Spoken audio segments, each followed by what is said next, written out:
নমস্কার, শ্রমিক কথা আপনার সকলকে স্বাগত জানাই। ইতিমধ্যেই এমপ্লয়িজ প্রভিডেন্ট ফান্ড অর্গানাইজেশন, যেটা কিনা শ্রম এবং মন্ত্রণালয় ভারত সরকার দ্বারা সঞ্চালিত, সেখান থেকে একটা অনেক বড় নিউজ আসতে চলেছে। সেই নিউজটা কি সেটা নিয়ে আমরা আলোচনা করবো। চলুন দেখে নেওয়া যাক। এটা মূলত দ্য ইকোনমিক টাইমস এর একটা আর্টিকেল, সেখানে দেওয়া রয়েছে কি করা হয়েছে সেটার মধ্যে।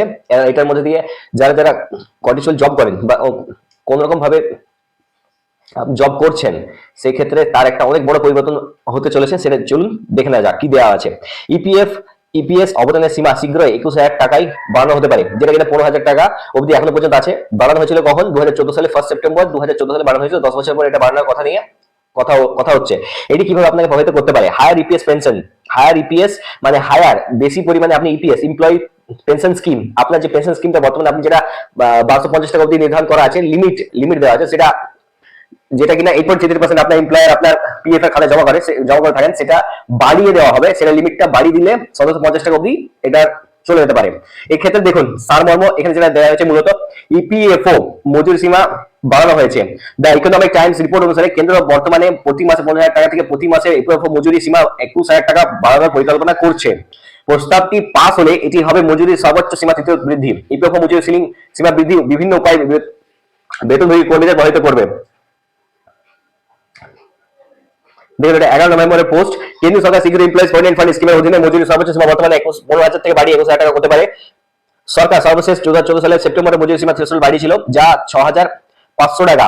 দেখুন আপনি এখানে দেখতে পারেন 6,500 টাকা ছিল, সেটাকে দ্বিগুণ করে 15,000 টাকা করা হয়েছিল। এরপর দেখুন দ্য ইকোনমিক টাইমস এর একটি সংবাদ প্রতিবেদন অনুসারে কেন্দ্রীয় সরকার মজুরি সর্বোচ্চ সীমা বাড়ানোর এবং কর্মচারী ভবিষ্যৎ তহবিল সংস্থা, মানে কর্মচারী ভবিষ্যৎ তহবিল সংস্থা অধীনে হেড কাউন্ট থ্রেশহোল্ড কমানোর পরিকল্পনা করছে। এই পদক্ষেপের জন্য লক্ষ্য কর্মীদের জন্য সামাজিক নিরাপত্তা জোরদার করার জন্য কভারেজ বাড়ানো এবং প্রসারিত করা।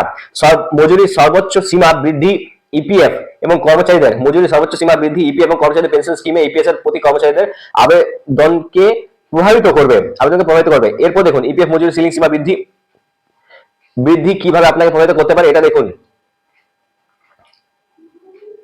ইপিএফ পেনশন স্কিমের আওতায় যদি এই ইপিএফ পেনশন স্কিমের আওতায় আরো কর্মচারী অন্তর্ভুক্ত করা যেতে পারে। দেখুন যারা 15,000 টাকা লিমিট, সিলিং লিমিট আছে, তার বেশি যদি কেউ পেয়ে থাকে টাকা, তো সেক্ষেত্রে তার ইপিএফ জমা হয়, মানে এমপ্লয়ি প্রভিডেন্ট ফান্ড জমা হয়, কিন্তু তার পেনশন স্কিমের মধ্যে তারা আসে না, সেটা তো তারা যোগ দিতে পারবে। এখন মজুরি সীমা 21,000 টাকা বাড়ানো হলে 15,000 টাকা বেশি বেসিক মাসিক বেতন ইপিএফ স্কিমের যোগদানকারী কর্মচারী ইপিএস যোগদানের যোগ্য বলে গণ্য হবেন।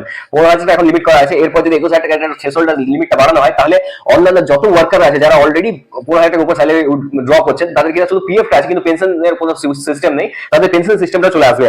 এরপর দেখুন, এরপর যেটা দেওয়া হয়েছে, প্রস্তাবটি অনুমোদিত হলে, দেখুন ভালো করে বুঝুন কথাটা, প্রস্তাবটি অনুমোদিত, এখন কিন্তু এটা পাস হয়নি, এটা জাস্ট একটা প্রস্তাব দেওয়া হয়েছে, মানে অফারটা করা হয়েছে। এটা এবার দুটো রাজ্যসভা আর লোকসভা দুটোর মধ্যে পাস হলে তারপরে যে এটা অনুমোদন পাবেন। প্রস্তাবটি অনুমোদিত হয়ে গেলে 21,000 টাকার মূল মাসিক বেতন সহ ব্যক্তিরা ইপিএস স্কিমে নথিভুক্ত করতে সক্ষম হবেন। এই পরিবর্তনটি এই কর্মচারীদের অবসর গ্রহণের পরে পেনশন পাওয়ার যোগ্যতা অর্জনের পথে প্রশস্ত করবে। যাই হোক, কর্মীদের মনে রাখা উচিত যে তারা যদি ইপিএফ সদস্য হন, তাহলে ইপিএফ অ্যাকাউন্টে নিয়োগকর্তার অবদান কমে যাবে। এর কারণে বর্তমানে কর্মচারী এবং নিয়োগকর্তার উভয়ই অবদানই ইপিএফ অ্যাকাউন্টে জমা হয়। এর ফলে একটি বৃহত্তর ইপিএফ কর্পাস হয়। যাই হোক, একবার এই কর্মচারী ইপিএফ স্কিমে যোগদান করলে নিয়োগকর্তার 12% অবদানের 8.33% ইপিএস অ্যাকাউন্টে পাঠানো হবে।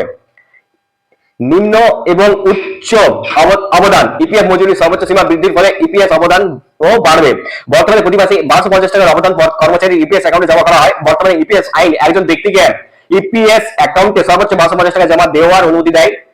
ইপিএস অবদান নিয়োগকর্তার অবদান থেকে মজুরি সীমার উপর গণনা করা হয়, অর্থাৎ 15,000 টাকার 8.33% নিয়োগকর্তার অবদানের ব্যালেন্স কর্মচারীরা নিজের অবদানের সাথে কর্মচারীর ইপিএফ অ্যাকাউন্টে জমা হয়। এরপর যা দেওয়া হয়েছে সেটা দেওয়া হয়েছে এখানে দেখুন, যদি মজুরি সর্বোচ্চ সীমা মাসিক 21,000 টাকা করা হয়, তাহলে প্রতি মাসে 749 টাকার ইপিএস অ্যাকাউন্টে জমা হবে। ইপিএস পেনশন অবদানের বৃদ্ধির কারণে কম ব্যালেন্স কর্মচারী ইপিএফ অ্যাকাউন্টে জমা হবে। এটি বোঝার জন্য একটি উদাহরণ দিচ্ছি। ধরুন একজন কর্মচারীর বর্তমান মূল বেতন প্রতি মাসে 25,000 টাকা, তার নিয়োগকর্তার ইপিএফ অ্যাকাউন্টে 25,000 টাকার 12% অবদান রাখেন, প্রতি মাসে 3,000 টাকা। এই 12% মধ্যে 8.33 ইপিএস অ্যাকাউন্টে যায়, পেনশন অ্যাকাউন্টে ইপিএস অবদানের জন্য মজুরি থ্রেশহোল্ড 15,000 টাকা। সুতরাং ইপিএস পেনশন অবদানের 1250 টাকার মধ্যে সীমাবদ্ধ। 1750 টাকার ব্যালেন্স 3,000 টাকা মাইনাস 1250 টাকা ইপিএফ অ্যাকাউন্টে যায়। যদি মজুরি থ্রেশহোল্ড প্রতি মাসে 21,000 টাকা উন্নতি হয় তাহলে ইপিএস পেনশন অবদান প্রতি মাসে 749 টাকা হয়ে যায়। 1251 টাকা 3,000 টাকা বিনিয়োগ 749 টাকা ইপিএফ অ্যাকাউন্টে জমা করা হয়। এরপর অবসর উচ্চতর পেনশন, আপনি যখন রিটায়ার করবেন ইপিএফ মজুরি সিলিং বৃদ্ধির ফলে অবসরের সময় পেনশনের পরিমাণ বেশি হবে। অবসরের সময় ইপিএস পেনশন গণনা করা হয় একটি সূত্রটি সর্বোচ্চ গড় মাসিক বেতন হিসাবে মজুরি সিলিং ব্যবহার করে মজুরির সর্বোচ্চ সীমা 21,000 টাকায় উন্নীত হলে পেনশনের পরিমাণও বাড়বে। ইপিএস পেনশন গণনার সূত্র হলো, দেখুন ইপিএস কিভাবে গণনা করে তার সূত্রটা দেখে নিন।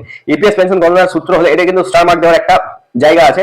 গণনা সূত্র হলো পেনশনযোগ্য পরিষেবার বছর, যত বছর আপনি সার্ভিস করছেন গুণিত 60 মাসের জন্য গড় মাসিক বেতন। 60 মাস আপনি যেটা লাস্ট রিটায়ারমেন্টের আগে 2 বছর যেটা আপনি গড় বেতন পেয়েছেন, কেন 58 বছর বয়সের হয়ে গেলে পেনশন পিএফ আর দেওয়া হয় না, তখন পেনশন চালু হয়ে যায়, ডিভাইডেড বাই 70 দিয়ে ভাগ করে দিন। এরপর দেখুন যেটাতে এই মজুরি সীমা বৃদ্ধি কিভাবে একজন ইপিএফ সদস্যের গ্রহণের সময় পেনশনারদের পরিমাণকে প্রভাবিত করবে তার একটি উদাহরণ এখানে দেখা নেওয়া হলো। ধরুন একজন কর্মচারী পেনশনযোগ্য চাকরির মেয়াদ 30 বছর, অবসর গ্রহণের সময় 60 মাসের গড়ের বেতন মাসিক যে গণনা করা হবে যাই হোক, যদি 60 মাসের মধ্যে কর্মচারীর মূল বেতন প্রতি মাসে 15,000 টাকার বর্তমান মজুরি সর্বোচ্চ সীমার চেয়ে বেশি হয় তাহলে পেনশনের জন্য গণনা করার জন্য 15,000 টাকা এক মাসের বেতন হিসেবে বিবেচিত হয়। উপরন্তু যদি একজন কর্মচারী 20 বছর বেশি কাজ করে থাকেন তাহলে 2 বছরের চাকরির মেয়াদে বোনাস হিসেবে যোগ করা হবে। একজন ইপিএস সদস্য যে মাসিক পেনশন পাওয়ার যোগ্য তার 6,857 টাকা, অর্থাৎ 32 ডিভাইড বাই 70। যাই হোক, মজুরি থ্রেশহোল্ড বাড়ানো হলে, এটা আমাদের মনে রাখতে, মজুরি থ্রেশহোল্ড বাড়ানো হলে, এখনো বাড়ানো হয়নি, বাড়ানো হলে এটা শুধু আলোচনা চলছে, গণনার উদ্দেশ্যে যে গড় মাসিক বেতন 21,000 টাকা হয়ে যাবে।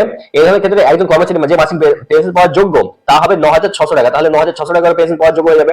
32 বছর সার্ভিস করার পর 32 বছর সার্ভিস যদি 21,000 টাকা থাকে ডিভাইডেড বাই 70, সো মজুরি থ্রেশহোল্ড 6,000 টাকা হবে। বৃদ্ধির ফলে মাসিক পেনশন 2,743 টাকা বেড়ে যাবে।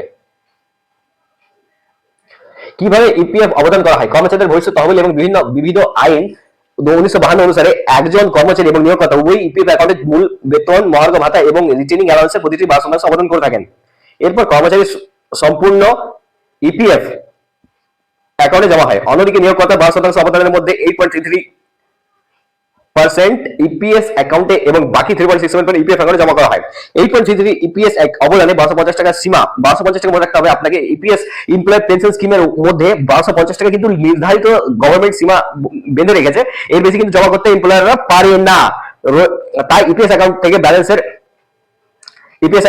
পাশাপাশি নিয়োগকর্তার অবদান থেকেও 3.67 ইপিএফ অ্যাকাউন্টে জমা করা হয়। যদি ভিডিওটা ভালো লেগে থাকে তো চ্যানেলটা সাবস্ক্রাইব করতে ভুলবেন না, আর সাথে থাকুন, পাশে থাকুন। এরকম আরো অনেক ইনফরমেটিভ ভিডিও আমি নিয়ে আসবো। ধন্যবাদ।